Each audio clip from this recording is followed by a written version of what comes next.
Na mtazamaji, kama ambavyo unaona zoezi linaendelea la vifaa hivi ambavyo vimekuja hapa. Sasa hapa mbele yangu tunaye mmoja kati ya watu ambao wamekuja kwa ajili ya kuchukua vifaa hivi ambavyo vimeletwa na kusambazwa katika maeneo mbalimbali. Kwanza atajitambulisha jina lake, alafu moja kwa moja tutaenda kuongea naye zaidi kuhusiana na zoezi hili la hivi vifaa. Kaka, habari sasa hizi? Salama tu.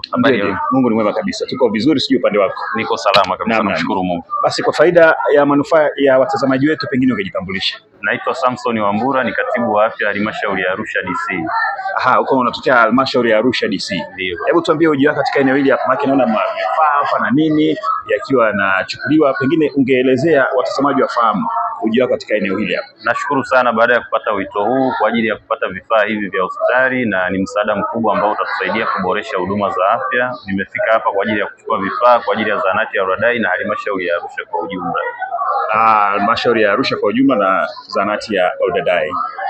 Pengine labda ongeza ukatuambia ni vifaa vya aina gani hasa ambavyo vimetolewa kwa leo au umechukua vifaa kama vile suction kwa ajili ya watoto, vifaa vya kutembelea kwa ajili ya walemavu, gloves kwa ajili ya matumizi ya wodini kwa kina mama wajawazito na wagonjwa mbalimbali, vifaa ambavyo vitasaidia kuboresha huduma za afya katika halmashauri yetu ya Arusha DC. Kwa manufaa ya mtazamaji wetu, vifaa hivi vimetoka wapi ama nani ambaye amevileta? Vifaa hivi tumevipokea kutoka kwa ndugu Joel Yalandu ambaye ni mheshimiwa diwani wa kata ya Bangata. Sasa ujio vifaa hivi utakuwa na manufaa gani au utakuwa na tija gani ama faida gani ama manufaa gani sasa katika halmashauri ya Arusha DC ambapo wewe unatokea?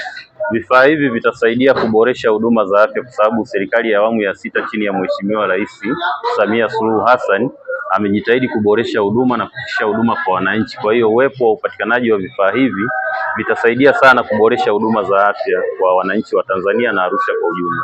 Na pengine wito wako ni upi kwa watazamaji, kwa Watanzania, kwa serikali na kwa wadau wengine wa afya kwa ujumla? Tunawashukuru sana wadau waliojitokeza kutoa vifaa hivi kwa sababu hii wanatimiza ile sera ya PPP, Public Private Partnership, kwamba kuunga mkono juhudi za Mheshimiwa Rais katika kusaidia na kufikisha huduma za afya kwa jamii na kuziboresha zaidi. Kaka, mimi nikushukuru sana. Nashukuru sana. Natakia kila la heri. Na asante sana, tunawashukuru sana. Asante sana.